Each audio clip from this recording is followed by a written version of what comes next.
News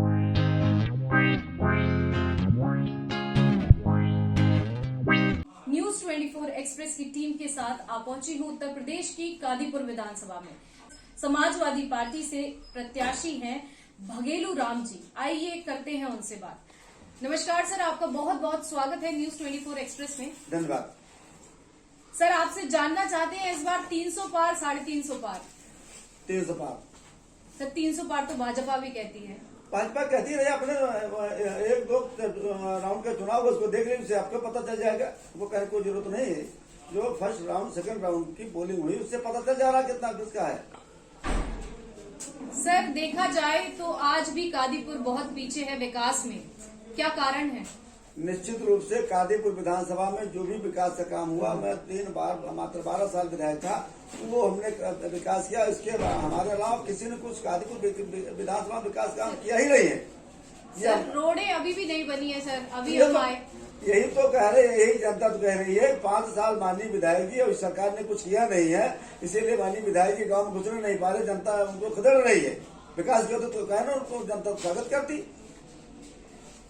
पर जैसा कि हम सभी जानते हैं, पिछले 3 साल से तो आप ही थे हाथी पे सवार। अरे हमने इतना किया विकास का, हमारा रिकॉर्ड देख लीजिए। जो भी विकास का काम दिखा रहा है, गोमती नदी में 3 पुल, मझू नदी में 3 पुल, 6 बिजली सब स्टेशन, GIC, GGIC, तमाम सड़कों का जाल हमने बिछा दिया। आज जो भी देख रहे, कई सौ विद्यालय, हजारों की संख्या में हैंडपंप, ये सब हमारा विकास काम। बाकी किसी ने कुछ किया ही नहीं है। रिकॉर्ड हमारे पास है। ऐसा क्या हो गया सर कि 3 साल पहले तक आप हाथी पर सवार थे और अब साइकिल पर सवार हो चुके हैं? देखिए ऐसा है, बहन मायावती जी अब उस मिशन से भटक गई है। वो पूंजीपतियों को टिकट देना चाहती है। मैं टिकट खरीद के चुनाव नहीं लड़ना चाहता था, इसलिए हमने बहुजन समाज पार्टी को छोड़ा और समाजवादी पार्टी में, क्योंकि समाजवादी पार्टी में निश्चित रूप से माननीय अखिलेश जी समाजवाद और अम्बेडकरवाद को इकट्ठा लेकर चल रहे हैं। और उसमें कहीं वैसी कोई बात नहीं, किसी टिकट के पैसे के। जो चुनाव जीत सकता है, जो जनता के बीच में आता है, उसी को टिकट समाजवादी पार्टी के राष्ट्रीय अध्यक्ष माननीय मुलायम सिंह दे रहे हैं। इसीलिए मैं समाजवादी ज्वाइन किया। माननीय राष्ट्रीय अध्यक्ष ने हम पर विश्वास किया और टिकट दिया। तो आपका कहना ये है कि आप ये चुनाव जीत रहे हैं? निश्चित रूप से मैं चुनाव जीत रहा हूँ, बड़े अंतर से जीत रहा हूँ। बड़े अंतर से जीत रहे हैं क्योंकि यहाँ की कादीपुर की जो जनता है वो आपको बहुत प्यार करती है। जी हाँ भाई, मैं 2007 में चुनाव जीता था, 35,000 पाया था। 2012 में चुनाव हार गया तो भी मैं 60,000 पाया, 60,000 ज्यादा पाया। मैं 17 में भी करीब 65,000 पाया। मैं चुनाव भले 2 बार बीच में हार गया था, लेकिन वोट कम नहीं हुआ। जनता हमको प्यार करती है, जनता हमको चाहती है और जनता के बीच में हम हमेशा उनके सुख दुख में शरीक रहते हैं। और विधानसभा जहाँ से SP समाजवादी पार्टी के प्रत्याशी हैं वर्मा जी। आइए बात करते हैं उनसे और जानते हैं विकास। सर आपका पहले तो बहुत बहुत स्वागत है न्यूज 24 एक्सप्रेस में। धन्यवाद। सर जैसा कि विकास की गतिविधियां चलती रहती हैं पर विकास अभी भी अधूरा है, ऐसा क्यों? देखिए, मैं 2012 से 17 तक यहाँ से MLA था। हमने अपने कार्यकाल में बहुत सारे काम किए। अभी आप इधर से मोदीपुर से जिस रोड से आई होंगी, आपने देखा होगा जब मैं यहाँ से विधायक था उस समय इस रोड को बनवाया था। 5 साल हो गए, इस पे एक गिट्टी भी दोबारा नहीं पड़ी हुई है। तो इस तरह से तमाम काम हम लोगों ने विकास किए थे। बिरसिनपुर में 100 बेड का अस्पताल बनवाया था, आज तक नहीं चालू हो पाया। गवर्नमेंट ITI कॉलेज बनवाया था, आज तक नहीं शुरू हो पाया। तो विकास के नाम पे भारतीय जनता पार्टी कोई काम नहीं करती है। आज यही कारण है कि भारतीय जनता पार्टी के खिलाफ एक माहौल है। भाजपा का कहना है कि उन्होंने हर जगह सड़कें बनवाई हैं और गड्ढा मुक्त भारत बनाया है। जब आपकी सरकार, जब 5 साल के लिए आपने कहा जैसे कि आपने सड़क बनवाई, तो क्या वो इतनी कमजोर थी कि इतनी जल्दी उसमें गड्ढे पड़ गए और इतने ज्यादा? देखिए, 5 साल का वक्त बहुत होता है। सबका एक उसमें क्राइटेरिया बना होता कि 3 साल बाद उस रोड की मरम्मत होनी चाहिए। 3 साल नहीं, 5 सालों में मरम्मत नहीं कराई। इस वजह से आज जो गड्ढा मुक्त भारत इन्होंने कहा है, आप खुद चल के जिस रोड से आई हैं, आपने खुद देखा होगा, इसलिए बहुत कुछ बताने की जरूरत नहीं है। हम लोगों का जो मेन मुद्दा है, हम चाहते हैं कि हमारे किसानों की आमदनी कैसे दूना हो, हमारे क्षेत्र के नौजवानों को रोजगार कैसे मिले, हमारी महिलाओं की सुरक्षा कैसी हो। इस सब मुद्दे को लेके हम जनता के बीच हैं और जनता का अपार समर्थन मिल रहा है। आप खुद इस कार्यक्रम हमारे आई थी, हमारे सेक्टर का मीटिंग थी, 10 बूथ की मीटिंग थी, लेकिन हजारों की संख्या में लोग यहाँ मौजूद थे और सब लोगों ने मन बना लिया है इस बार उत्तर प्रदेश से भारतीय जनता पार्टी को हटाने का काम करेंगे। भारतीय जनता पार्टी का ये भी कहना है कि कोरोना काल में सबसे ज्यादा ऑक्सीजन की व्यवस्था उन्होंने कराई और यहाँ पर किसी को कोई तकलीफ नहीं होने दी। और बाकी सभी जो प्रत्याशी थे उन्होंने ना ही अपना योगदान दिया, ना ही घरों से बाहर निकले, अपने घरों में छुपे बैठे रहे। ये तो बात आपने जो कहा है कि यहाँ जो भारतीय जनता पार्टी चुनाव लड़ रहे हैं, ये खुद ही क्या कहते हैं, भाजपा में भी 20 दिन हुआ आए पार्टी में, और यहाँ 5 साल नहीं दिखे हैं, चाहे वो बसपा के प्रत्याशी हो चाहे भाजपा के प्रत्याशी हो।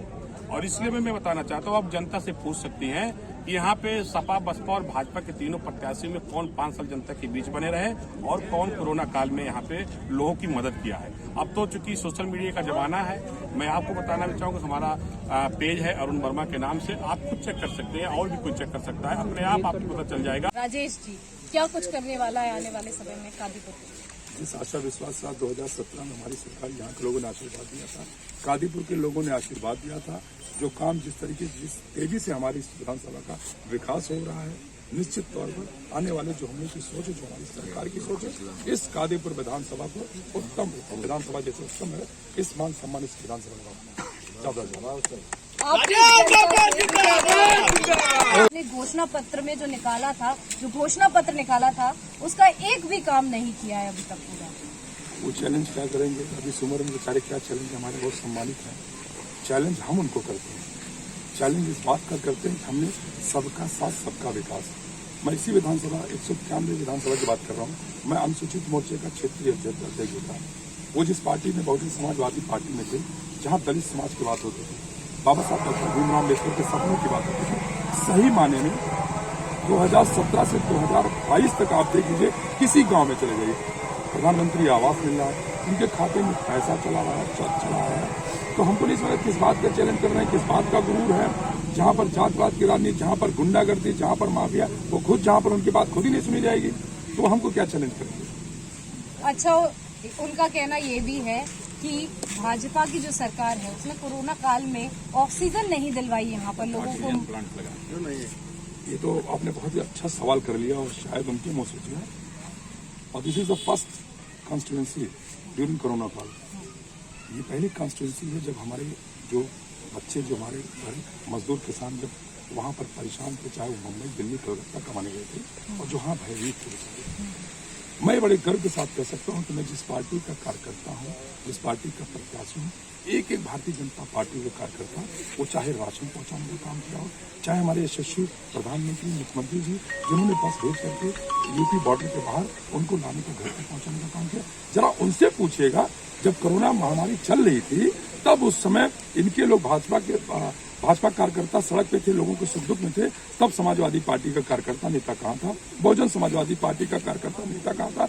और उससे बड़ी बात, इन्हीं के नेता राष्ट्रीय अध्यक्ष अखिलेश यादव ने कहा था कि भाजपा की वैक्सीन नहीं लगाएंगे, और रात के अंधेरे में जाकर के लगा। जब ऐसे लोग जो गुमराह करते हैं, जो हमारे जो बेचारे उत्तर प्रदेश में आज वही वैक्सीनेशन का ही कारण है, डबल डोज लगा करके कम से कम जो थर्ड वेव आई है, हमारी शरीर कम से कम वो रेजिस्टेंस पावर हो गई। ये हमको क्या चैलेंज करेगी, हम क्या घोषणा दिखाएं, क्या है ये हमको, इनको सर्टिफिकेट। और पहला ऑक्सीजन प्लांट, और पहला उत्तर प्रदेश मंडल का पहला ऑक्सीजन प्लांट विधायक निधि से कादीपुर सीएससी में पहला, मुख्यमंत्री जी ने हमको बधाई भी दिया था, पहला ऑक्सीजन प्लांट कादीपुर सीएससी में लगा था। सब उनकी तिजोरियों में चला गया। लखनऊ में इतना पत्थर लग गया, फंड नहीं था। एक विधायक ने एक जेई को मार डाला उन्नाव में। क्या अपील करेंगे आने वाले चुनाव 27 तारीख महापर्व चुनाव का दिन? आने वाली 27 तारीख को मेरा सिर्फ आपके इस न्यूज चैनल के माध्यम से मैं उत्तर प्रदेश की जनता को, खासकर अपनी विधानसभा की जनता को, कि 2017 में हम लोग सौभाग्यशाली हैं कि हम लोगों को एक ऐसा अभिभावक के रूप में एक ऐसे मुख्यमंत्री मिले हैं और एक ऐसे प्रधानमंत्री मिले हैं जो निश्चित तौर पर गांव तक हमारी माताओं के, हमारे नौजवानों के बारे में चिंता करते हैं, जमीन की स्तर पर कि क्या चाहिए। और इस उत्तर प्रदेश को मान सम्मान जिस तरीके से बढ़ाया, 27 तारीख को कमल निशान पर पुनः आशीर्वाद दे करके, और पिछली बार 2017 में 300 पार था, इस बार 350 पार होगा। और निश्चित तौर पर इस उत्तर प्रदेश जिस तरीके से हर क्षेत्र में हमारे यशस्वी मुख्यमंत्री जी, चाहे वैक्सीनेशन का हो, चाहे स्वच्छ भारत के तहत हमारे शौचालय का हो, हर क्षेत्र में हमारे यशस्वी मुख्यमंत्री जी, हमारी भारतीय जनता पार्टी के कार्यकर्ता काम कर रही है। मेरा सिर्फ यही है, आने वाली 27 तारीख को कमल निशान पर वोट दे करके इस विधानसभा से हमको आशीर्वाद दे करके यहाँ के लोगों का मान सम्मान हम लोग निरंतर जिस तरीके से 5 साल सेवा करते रहे उन्हीं के मान सम्मान के भारतीय जनता पार्टी के कार्यकर्ता कादीपुर क्षेत्रवासी जो 5 साल निरंतर खड़ा रहे। आपसे ये भी जानना चाहेंगे राजेश जी, आपसे ये भी जानना चाहेंगे कि आने वाला आपका घोषणा पत्र क्या होगा? क्या सबसे पहला वो काम होगा जो कादीपुर की जनता के लिए आप करना चाहेंगे, जो कमी रह गई है पिछली बार की वो पूरी करना चाहेंगे? हमें लगता है कि हमारी सरकार किसी भी क्षेत्र में स्वास्थ्य के क्षेत्र में, जैसे यहाँ पर PSC है, हमारे परामर्श बॉर्डर पर ये है इसका आजम, इसको CSC का दर्जा है। पूर्वांचल का बॉर्डर है, पूर्वांचल का बॉर्डर। ये पूर्वांचल हमारा 80 किलोमीटर दूर पर जाता है। तो जब सारे काम हुए, जो काम अधूरे रह गए, सड़क होगी, सारी चीजें, क्योंकि कोरोना हो गया था, अर्थव्यवस्था सब जगह का हुआ। उसके बाद भी हमारी सरकार ने काम किया है, कम समय मिला। हाँ कम समय, इसके बाद भी, लेकिन हमारी सरकार ने पूरा काम किया है। जो रह गए अधूरे उस काम को और तेजी से इस विधानसभा में।